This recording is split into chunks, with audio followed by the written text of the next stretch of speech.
وكان أكمل بيتي ويطلع بأحلى صورة مثل ما دا تشوفون. بس تعالوا شوفوا ايش سويت حتى طلع بهاي الصورة. قعدت الصبح كلش نشيط، لا كذب مو كلش نشيط، كنت كلش تعبان أصلا. المهم بس لأنه ماكو حد وياي قلت خلي أعتمد على نفسي وأخلص بيتي، وذاك الوقت أرتاح. بلشت من الهول، شلت الفراش، شلت النواعم، الكوشات على صفحة، هنا عندي رجل مكسورة. قلت أفا أنا أصلحها، ويا ريت ما قلت أنا أصلحها. المهم خلي نجي نشوف المطبخ ايش بيه. جيت للمطبخ والمطبخ كلش كان محوث، وبس هسه ما يعرفون ايش جاي احكي. انتم تعرفون شنو معنى كلمة محوث لو لا؟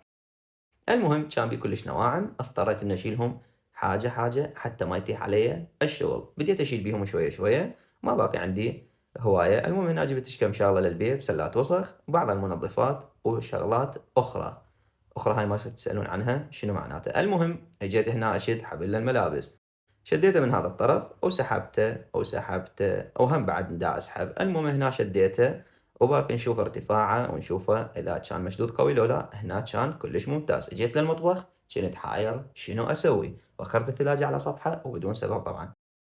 المهم هنا خلصت تعزيل المطبخ وباقي فقط تعليق الكاونتر. اكثر شغلة احير بيها بالتحويلة هي الكاونتر وتعليقة الكاونتر. انتوا اكتبوا لي بالتعليقات من تتحولون شنو اكثر شغلة تحيرون بيها. المهم رتبت القياسات، رجعت للقنفة اللي يا ريتني ما مديت ايدي عليها، وعدلتها وقلت لها اعذريني وحقك علي وامسحيها بوجهي لو ادري ما مديت ايدي. المهم رتبت الكوشات، شلت هاي الفرشة ما نريدها.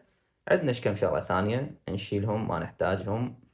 هنا قررت ابدل دول الكوشات لانه كان لونهم مو متناسق. المهم اجيت اشيل هاي الفرشة وافرشها، فرشتها. ما اعرف، انتوا اكتبوا لي اذا طلعت حلوة او لا، واكتبوا لي ملاحظاتكم شنو الغلط عندي بالديكور او بالالوان.